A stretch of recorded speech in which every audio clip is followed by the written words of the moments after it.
What is going on, everybody? I'm back with another video. Today's going to be another DIY video about how I make my my leather journals. So on the table here I have a variety of journals that I've made. And there's a few different styles I do. I usually love these kind of wraparound ones, and this one in particular has been tooled. So it has like a little bamboo motif on it. Other ones I make are just kind of like the plain Jane journal here. These are all long stitch with a link stitch on across the top here. And occasionally I'll go in and I'll do this kind of weathering on the journals to make it look kind of older and more beat up. And another thing that I've been doing is this one's my personal carry. You can tell this one does not have a wraparound cover, but just a simple band that keeps it all closed up. This was an experimental journal that I did, but anyways, this has tea stain pages, so you can see how nicely that came out. Just makes it look more and more rustic, and it takes ink very, very well. So anyways, and also there's a variety of leather I use as well. This is just regular, just kind of like that. I think these are the sides of the cow. They're very, they're a lot more. See if I have an example here. They're a lot more stiff. This is, it doesn't really bend too much, so you got to kind of break it down, which I'll be showing you in this video. There's another one that's is not a wraparound cover, has craft paper in there, craft pages I should say. They're all folded into something called signatures. You can see the individual signatures in here, and I'll be showing you how to do that later on as well in the video. This was not quite finished. I just have this band on here just to keep it closed temporarily. And another, this one's made from more supple leather. This is the shoulder of the cow, and it is way more, here I'll show you here. See that? It's just way more supple and flexible as opposed to something like this, which is, just more rigid. So, and again, these are also done in a long stitch, link stitch kind of style. So today, I'll be showing you how to make this journal in particular right here. You can tell the stitching is a lot different, but the methods I show you in this video can be applied to using, doing any kinds of stitches here. So, I mean, essentially with that, instead of just puncturing more holes for two sets of stitching, there's just one set right here. So, and of course, if you wanted to make a wraparound cover, you would simply just cut more material out, meaning a longer section here that you can just fold over and then attach a tie or a wrap or however you want to make the cover wrap. So there's covers like this where the cover is nicely cut and even. You can see right here, this is evenly cut. Or there's covers, and this is my personal favorite, is using the natural, like the natural edge. So I just cut right to the edge. I just use whatever is here. That's what's going to be the wraparound part of it. The other part, of course, is nicely cut. So, and then you just wrap everything around like this. And there you go. You got your little travel journal. So this one in particular also has the tea stain pages. I just used Lipton's tea. I am not going to show you how to do tea staining on this video, just because I think what I'm about to show you is going to take long enough already. So anyways, again, I will be showing you this book in particular, along with the little elastic band I have around here. So let's get started. I always start making the pages of the book first. The reason being that the size and amount of pages will dictate the size of leather or your preferred material will need to be cut to. I use leather in this video, but it can be any kind of material to your liking. For example, faux leather, linen, old pair of jeans, and even cardboard can be used. The size of my pages in this video tutorial will be 5 inches tall by 3.75 inches wide when folded. You of course can make any size that you desire. This journal will contain 144 pages, counting the front and the back. Again, you may put as many or as little as you prefer. The amount of signatures or grouping of pages will determine how thick of a book spine you will need to compensate for. In this video, I decided to use some parchment paper. It features very nice textures and is nice and thick for writing and sketching. You will notice that I am making a border around the sheets of parchment paper. This is because I'm creating torn edges, otherwise known as deckled edges. Torn edges give the book a very nice rustic and aged look. I don't care if it's not perfect because that is the effect I'm going for. You can also use a paper cutter or scissors to cut your pages out. To make this, I am just measuring a 1/2 inch in from all sides. These lines are where I'll be tearing the pages. Since all the pages will eventually be folded, make sure to double the length. For example, my pages are intended to be 3.7 inches wide, which means I will need to measure a total of 7.5 inches across. The height will not need to be adjusted normally. I am making my pages 5 inches tall, so I'll just need to measure 5 inches. But since I am making 2 pages out of 1 sheet of paper, I'll need to measure a total of 10 inches across for the height. Using the ruler as shown in this video will ensure a relatively straight edge but with a deckled look. Tearing a border around the overall pages will ensure all sides of the pages are torn. Afterwards, I tear each sheet in half to create my individual pages. After all the pages have been torn down to the correct size, I will fold each sheet in half and using a bone folder, flatten the folded edge. You can pick up these bone folders online or at your local art supply shop, or simply use a rounded pencil or pen. The next step after all the pages have been folded is to create stacks of pages called signatures. Count up the amount of total pages and divide evenly. Signatures will contain anywhere from 4 to 8 stacked pages. This will largely depend on the weight of your paper. For thicker paper, you may not be able to stack as many, and for thinner paper, you may be able to get more. I have counted 30 folded pages. For my book, I am stacking 5 folded pages together, which will evenly divide into 30. This will amount to 20 pages, counting front and back for each signature. I will repeat until I have created 6 total signatures. In this next step, I will be creating a template for punching out the holes in the signatures and the leather for sewing. The reason I do this is because it's much easier for me personally than to try and mark directly onto the leather and also trying to measure every single signature.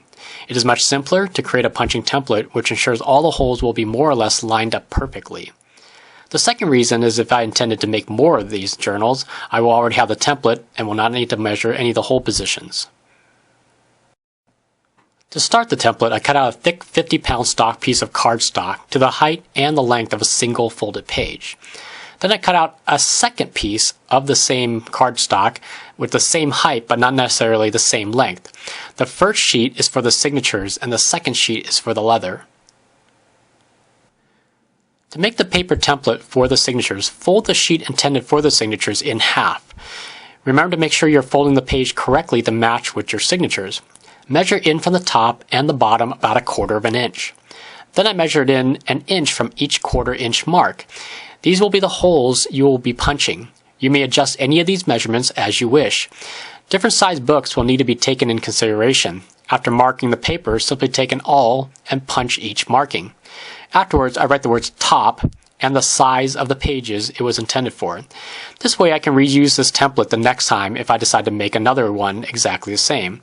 The word top is to remind me of the orientation, and that's done, so on to the next template. This second template will be the guide for punching the holes into the cover. Remember to check the orientation of the page. The height should match the height of your signatures. The first step is to measure the length and then draw a line straight down the middle. Then mark out a 1/16 of an inch or roughly 2 millimeters on each side of the middle line. After that, mark 1/8 of an inch or roughly 4 millimeters from those markings. Repeat the same procedures at the top of the page. Then connect the lines using the ruler. Now, depending on how thick your signatures are or your personal preference, you can feel free to mark these lines further from each other, but I would not recommend you mark them any closer because then your holes will run together. All you gotta do is you have to mark enough lines to equal the amount of signatures. I have 6 signatures, I will mark out 6 lines. Next, measure height-wise for all the positions of the holes you have created on your other template. Mark those off on either side of the vertical lines. Then using a ruler, connect them horizontally. Take care to make sure that these markings coincide with the holes from the signature template. Both need to match to ensure that your holes in the cover will evenly match the holes in the signatures. After you have the grid laid down carefully, use the awl to punch small holes into every vertex. Except for the middle line. The middle line is simply to tell you where the middle of the sheet is and will be used later for lining up the cover. For anyone who isn't familiar with the term vertex, it is the point where two straight lines meet. After punching the holes, you may go back and widen them out a bit if you want. So to punch out the holes in your signatures, use the signature template and simply lay the guide into the center of each signature and punch a hole using an awl through the already pre-punched holes. How simple is that? This will ensure all your signatures will have similar layouts in sewing holes. The next step is to measure for the cover. I start by measuring the height and length and adding a few millimeters for overhang. Then most critical is measuring for the width of the spine. If you just intend to make a book with no wrap, then all you need is the overall length of the page plus the width of all your signatures combined.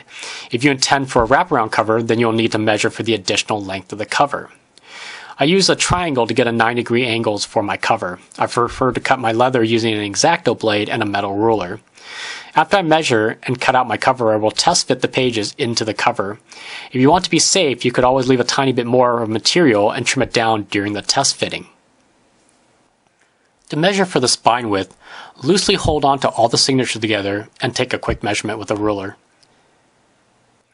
After I have determined the pages will fit correctly with a bit of overhang, that is, if your pages are not sticking out horribly when the cover is closed, I will measure the exact center of the piece of leather. This is where the center line that you had drawn on your template comes in handy. Simply mark the center on the material with the awl or some light pen, and then line up your template onto the center line mark. Make sure to leave a bit of space on top and bottom of the cover if you want overhang. Proceed to carefully mark the holes with your awl. You don't need to go completely through, but use enough pressure that you will ensure that the markings can be seen after you remove the template. Then it will be a simple matter of widening the holes a bit afterwards. If you're using undyed leather, you can elect to dye it at this time. I will be using the EcoFlow medium brown water-based dye. Remember to shake up the dye thoroughly and apply it on the cover using a wool dauber or any other method that you like. I usually do both sides. Sometimes I only do the smooth side and leave the rough side nude. This will be up to your own individual preference. You will all need to make the determination if you want the smooth side on the outside or the rough side on the outside. That is completely up to you. For this video tutorial, I plan on having the smooth side out and the rough side in. There are a few methods of applying the dye. If I wanted a more even look, that is where you don't get some spots lighter and other spots darker, I'll use a small roller. Or if you want to purposely create that distressed look, then using a dauber and applying more dye to certain spots than others will create that effect. I will be going for the highly distressed look, so I'm using the dauber today. I dyed everything including the edges. After applying the dye, you'll want to allow it to dry. Usually 24 to 48 hours will be more than enough time in my experience. If you are using a stiff leather, you'll want to be periodically bending the leather to keep it from getting too stiff as the dye dries. Also, if you prefer a darker color, you can add a second coat on. After drying, I go in and buff off any excess dye using a cloth. For this cover, I am going to soften the cover and then distress it. To soften the cover, I use a combination of rubbing alcohol and petroleum jelly. To do this, apply some rubbing alcohol to a section of the cover, then immediately apply the petroleum jelly on top. The rubbing alcohol opens up the fibers and allows the petroleum jelly to absorb. After I apply it to the whole cover, I just allow it to sit for a few minutes before taking a cloth and buffing out the cover. Sometimes I will take a hairdryer and dry it out. The next step is distressing the leather to create beautiful patterns and creases. To do this, I start by flexing it gradually and then rolling the leather against the table in all directions.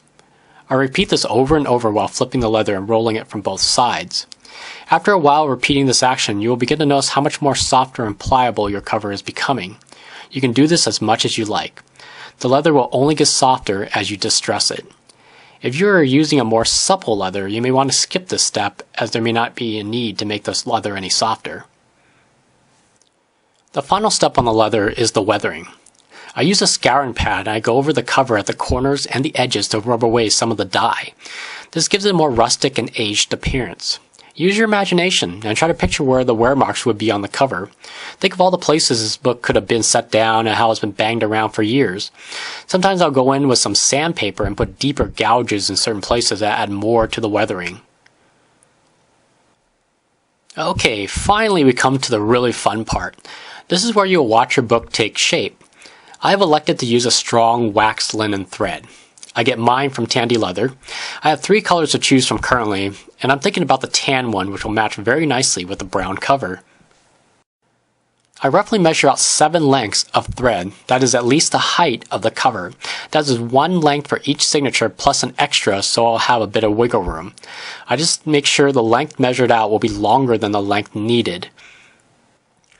Alright, let's start sewing the pages into the cover. Have your awl and a pair of pliers handy.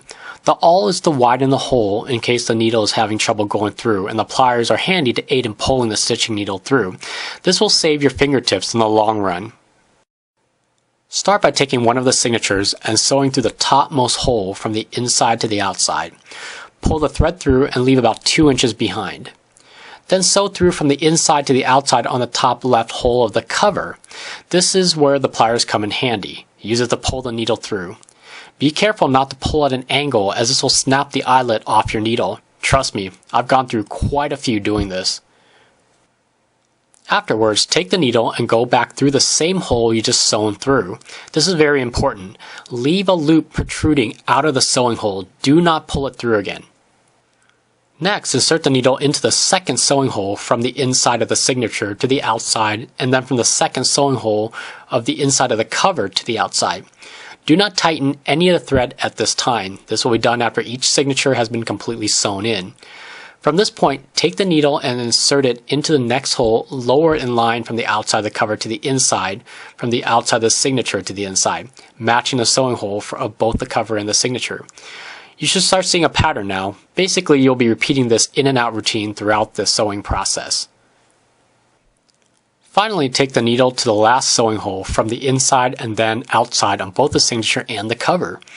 After you have finished that, move the needle over directly to the next sewing hole adjacent to the sewing hole you just came out of. Push the needle from outside to the inside. Now grab the next signature and sew from the outside in. Now just repeat this in and out sewing until you get back to the very top. After you have completed the second signature, you will take the needle and put it through the loop that you had initially created at the start of the first signature. Now feel free to tighten the stitches. Do not over tighten because the signatures will need a bit of room to move as it is being used. Just tighten until there is no slack. Next, take the needle and loop it again through the stitch. This will give it a linked appearance. Next, open up the first signature and tie off that loose end of thread and just tuck it away and snip it off. Now you're done with the first 2 complete signatures. When you're ready to move on, move the needle to the next hole adjacent and sew from the outside cover to the inside. Grab a new signature and repeat the same exact steps as the previous signatures. When you have finished the third signature, pull all the thread to clear the slack and make the exact same loop as the top link stitch. Afterwards, continue to move to the next hole adjacent and repeat the above steps until you have all the signatures sewn in place. When you have finished sewing all the signatures and your needle has come out of the last sewing hole, proceed making the link stitch and then push the needle back into the same hole as you came out of. Finally, tie off the loose end of thread and snip it inside the last signature and tuck it away, and just as the same procedure as with the first signature. Congratulations, you have successfully completed your very own DIY journal. I'm now molding the cover a bit around the signatures. This will give the spine more of a boxy look and not so much of a rounded look. Now you can leave the journal as is, or what I like to do with these non-wraparound covers is to make a tie for it. I'm going to make a very simplistic elastic band to keep the cover closed when not in use. I could use a rubber band, but this would look more classy. I take some elastic and measure out the correct tension and then cut it to the length I need. Next, I take some glue and glue the 2 ends together. Afterwards, I take some leftover thread that is still on the needle and make a very simple X-stitch to hold the ends together. Thank you very much for taking the time to watch this long video. If you have any questions, feel free to send me a personal message or just leave a comment. I hope you have enjoyed this video tutorial on how to make your very own sewn journal. Everyone take care, and I will catch you all on the next one.